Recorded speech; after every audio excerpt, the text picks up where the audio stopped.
from West Virginia Public Broadcasting. Support for the following is provided by the West Virginia Department of Education and West Virginia Public Broadcasting. Hey! Hey everyone, it's Education Station! Hi, and welcome back to Education Station. I'm your host, Alex Milanese. Education Station is a show where we invite teachers from all across West Virginia to submit videos of themselves teaching their favorite lesson. In today's episode, we're going to be treated to 3 exciting lessons all about the English language. So why don't we kick things off with a review of the basics. Our first stop is going to be with Miss Heather, who has a fun alphabet challenge for us. Let's go. Hi everybody, my name is Miss Heather and today we are going to do a really fun activity, and since we're all kind of stuck in our house right now, I thought it would be a really good idea to have an alphabet scavenger hunt. Okay, so the first thing we're going to do, we're going to go through our alphabet just to freshen your minds up a little bit, and we're going to do some of the letter sounds as well. So here we go. All you need is some paper and a marker, and we're gonna write out our letters. So the first one is A, A. B, B. C, K. D, D. E, F.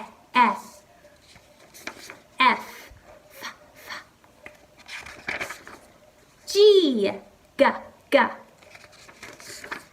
H,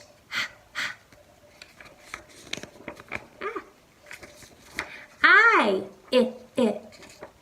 J, J.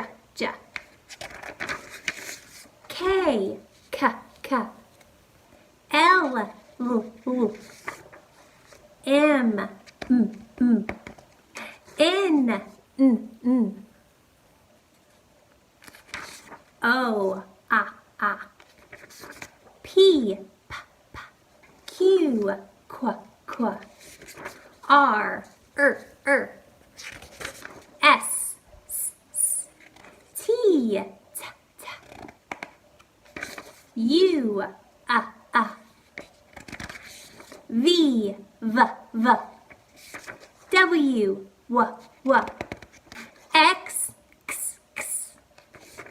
Y, and Z. Okay, now that we've got back into the school brain and we've freshened our memories of our alphabet, the next thing I want you to do is lay down your letters on the ground from A to J. Okay, everybody lay it out. Okay, now that you've done that, it's time to start our scavenger hunt. But you need to remember that the same rules apply in your house as they do in the classroom. So do we run in the classroom? No. So we don't want to run in the house because 1, we don't want to get hurt. And 2, Mom and Dad probably don't want you running in the house. So on your mark, get set, go.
Okay, I hope everybody found something in their house that started with the letter from A to J. The next thing I want you to do is place that item on your piece of paper that you put on the ground. Here's what I found. A for apple, B, banana, C, cup, D, diaper, E, egg, F, fork, G, glasses, H, hammer, Ice cream. J, jelly.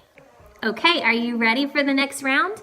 The next one is K through T. Now, remember, you have to put your letters down on the ground. K through T.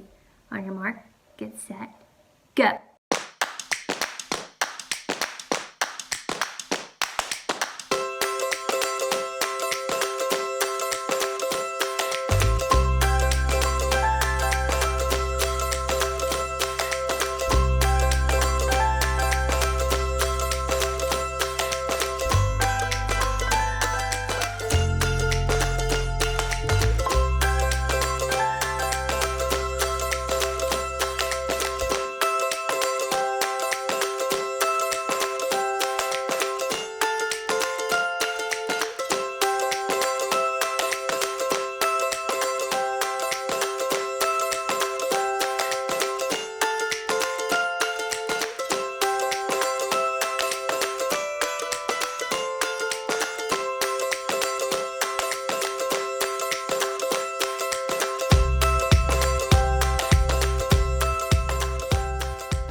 Okay, I hope you're ready to show me what you got for K through T. I'm going to show you mine. K, I got keys.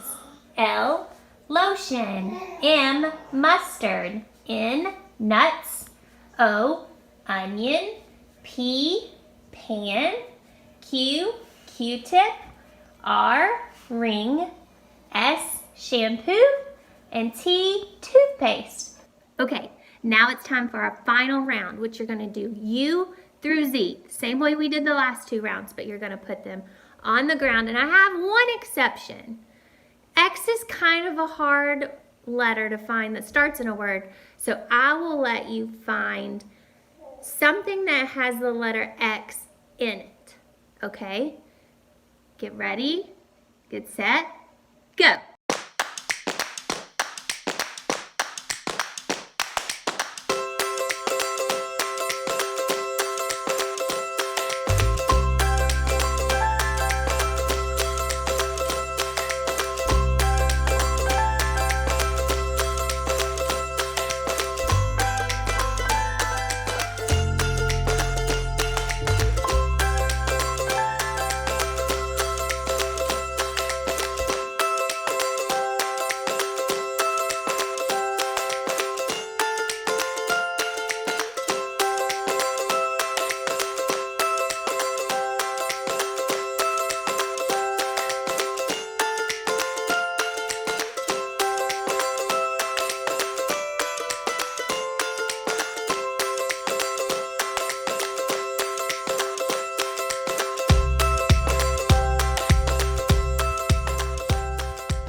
Okay, now that we're finished, I want you to show me what you got for letters U through Z. Now, I know this was a tough one because those are harder to come by around the house, but I know you did it and I know you did a great job. Now, let's see. For U, I found umbrella. V, vase. W, wipes. X, box. Y, a yellow pepper. And Z, a zebra. Okay guys, I hope you enjoyed our fun little game, and I hope it's something that you guys can do throughout the rest of the year. Have a good day. Thanks, Miss Heather. That scavenger hunt was so much fun. All right, next up we're going to meet Miss Gable, who's going to teach us a few things we might not know about context clues. Let's check it out. Hi everyone. Today we are going to be talking about context clues. First of all, what are context clues?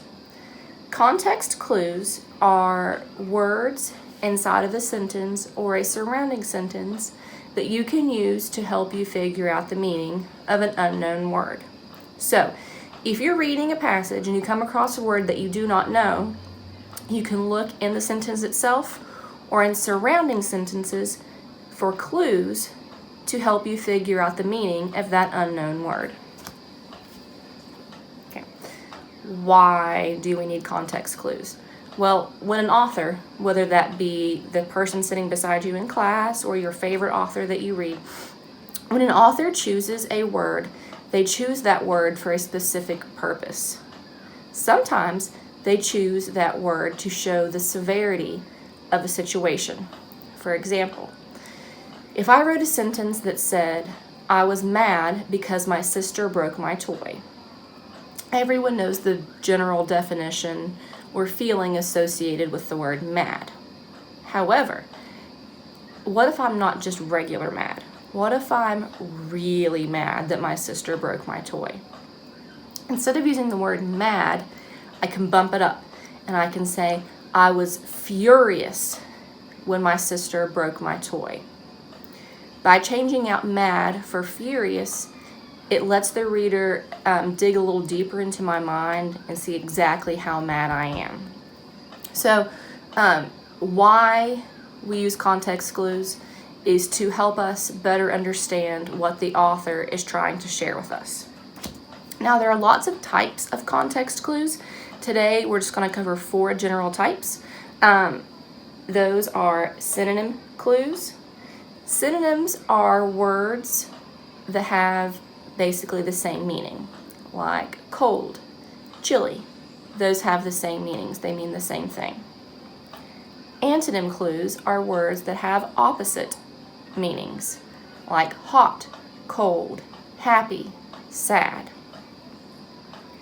Example context clues are when the author provides specific examples of the unknown word for you.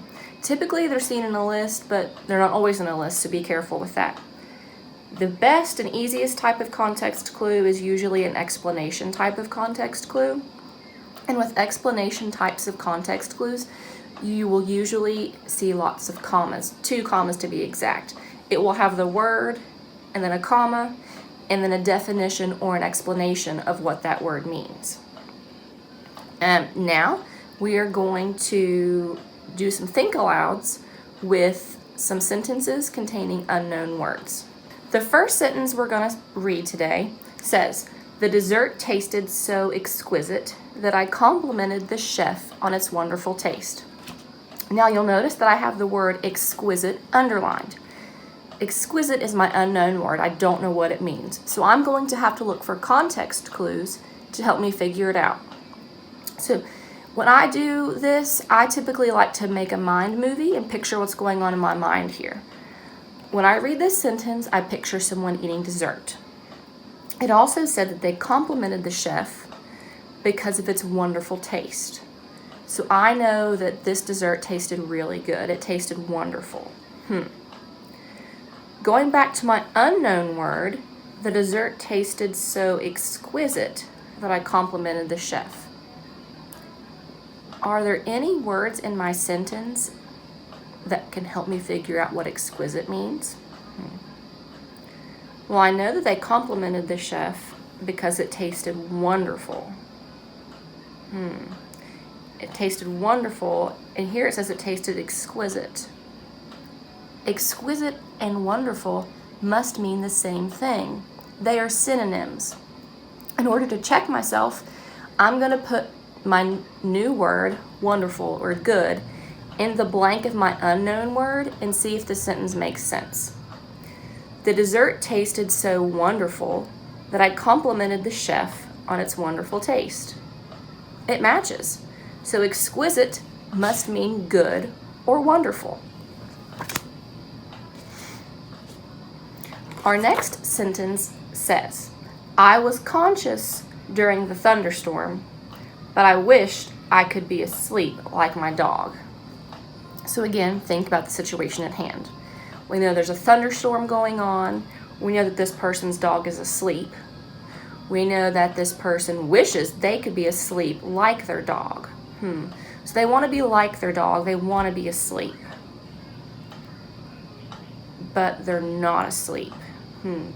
So what's the opposite of asleep? Awake. So I'm going to put the word awake in my blank and see if it makes sense. I was awake during the storm, but I wished I could be asleep like my dog. Awake and asleep are opposites. They are antonyms. Therefore, my context clue was asleep. It's an opposite of conscious or awake. Next, My favorite types of reptiles are lizards, snakes, and alligators. Here we have to figure out the meaning of the word reptiles. All right, so thinking about my sentence itself.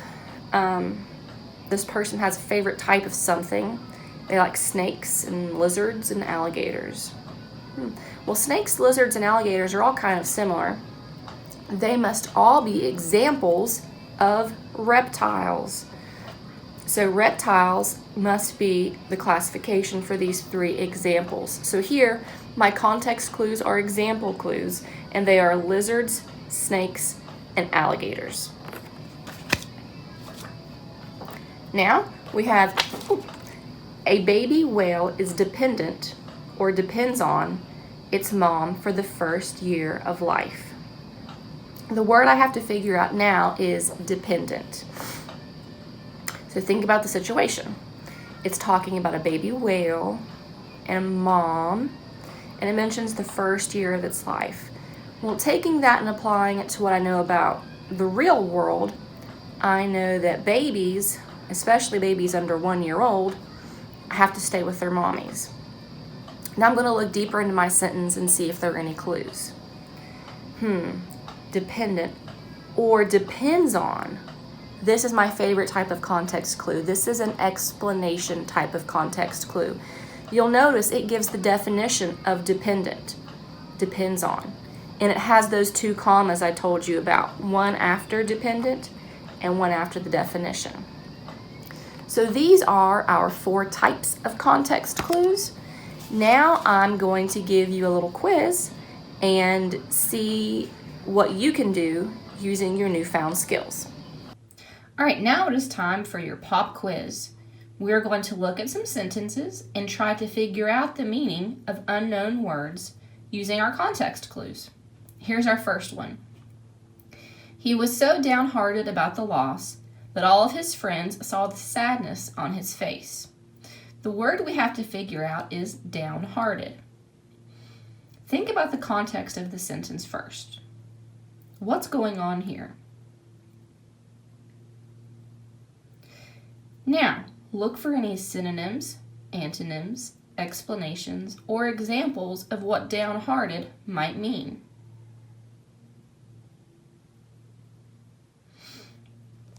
Here's your clue.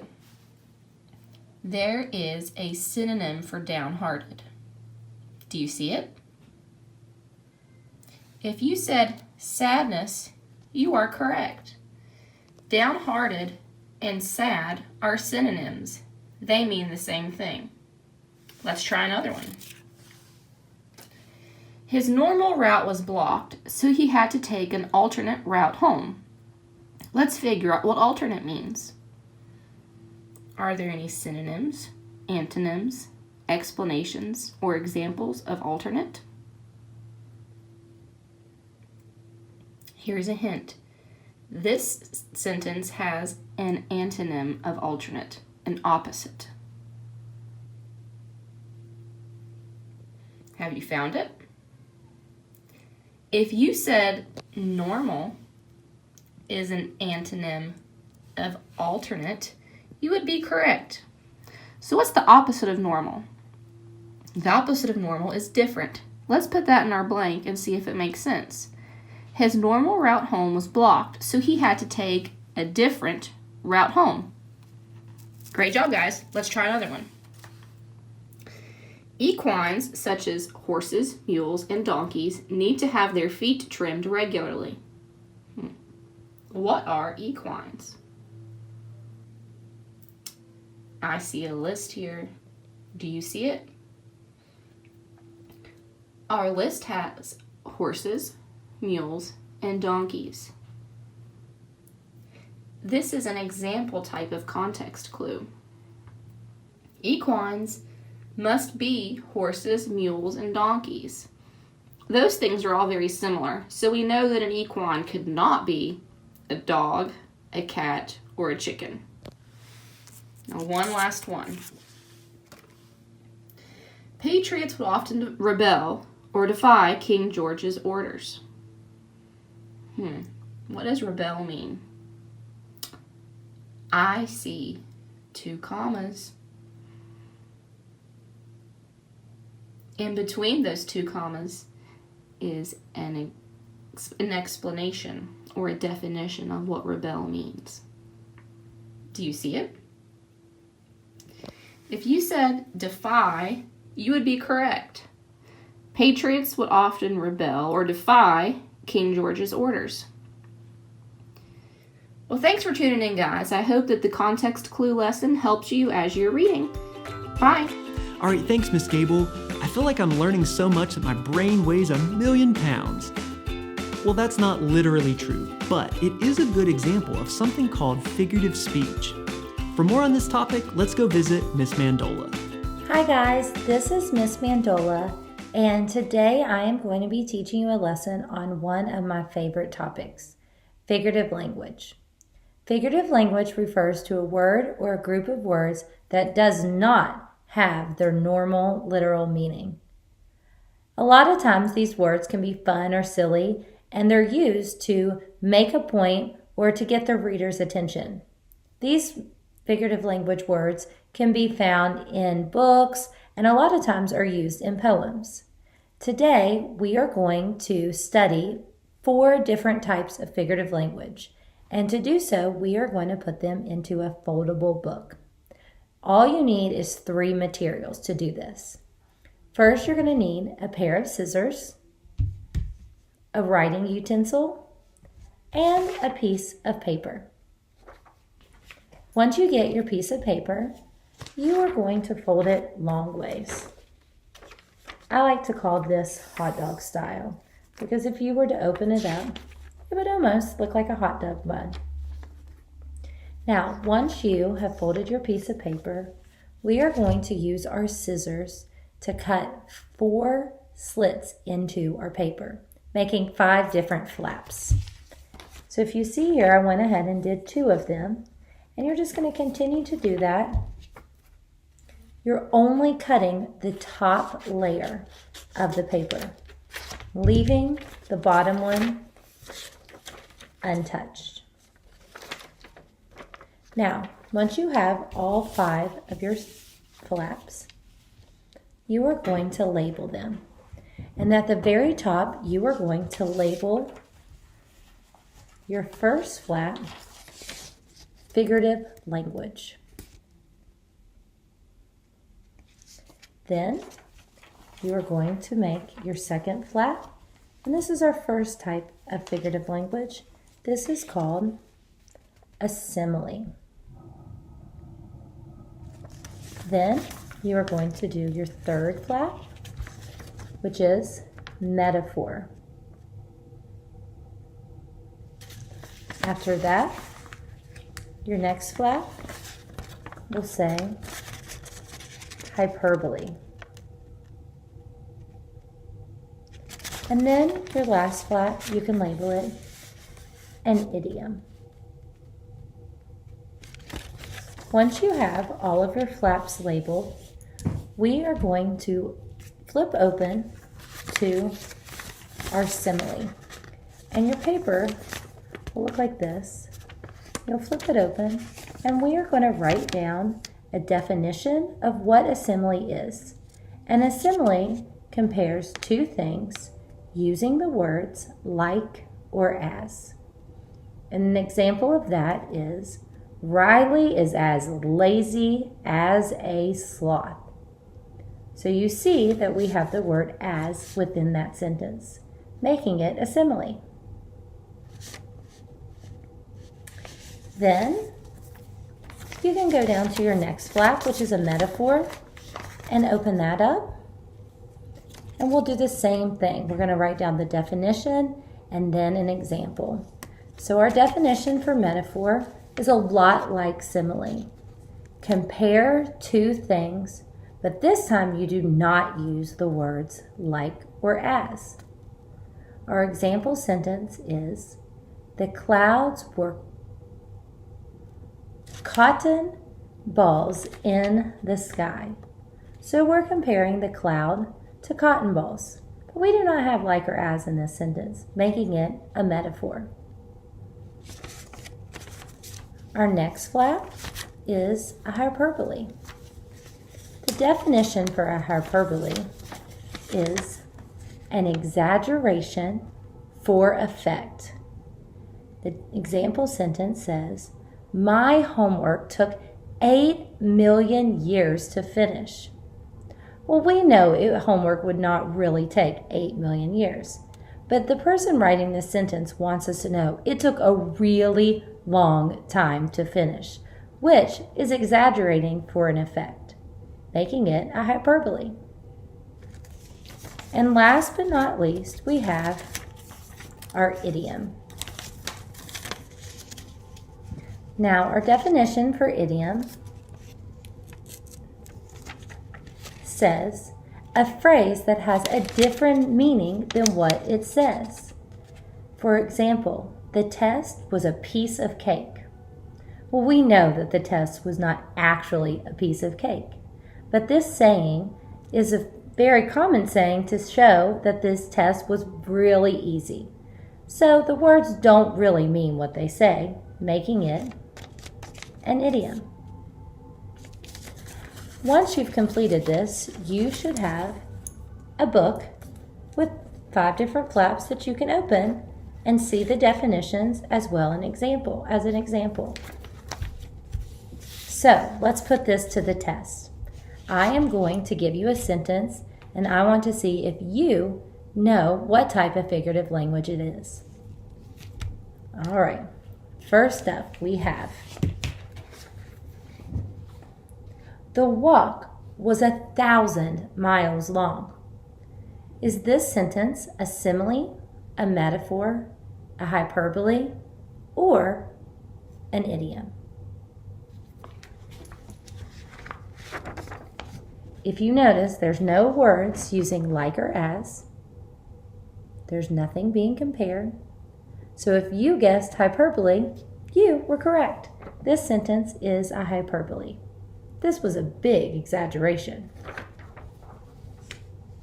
All right, our next sentence says, Sifan missed school because she was feeling under the weather. Do you know what this is? All right, well, I can already tell we're not comparing Sifan to anything. There's not the words like or as. Is this an exaggeration? I don't think so. So if you guessed idiom, it is correct because the phrase under the weather means she was feeling sick, which is why she didn't make it to school. All right, we have another one. The new baby was a bundle of joy. Okay, what is it going to be? A hyperbole, an idiom, a metaphor, or a simile? If you said metaphor, you are correct. This sentence is comparing a baby to joy, a bundle of joy, which is making it a metaphor.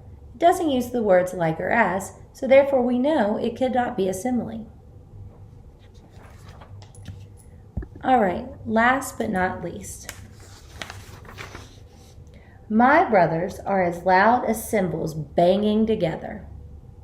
I see some clues. Does anyone see the word like or as in this sentence? And we're comparing brothers to banging cymbals, meaning those brothers must be really loud. So if you said simile, you are correct. What I would like you to do is I'd like you to find a book that you're reading or one around the house and see if you can find any similes, metaphors, hyperboles, or idioms. Or maybe you can come up with some on your own. Thanks for being part of my lesson today. All right, that wraps up everything for us here today on Education Station. We want to thank all the teachers who submitted their fun lessons, and we want to thank you for watching. We'll see you next time right here on Education Station.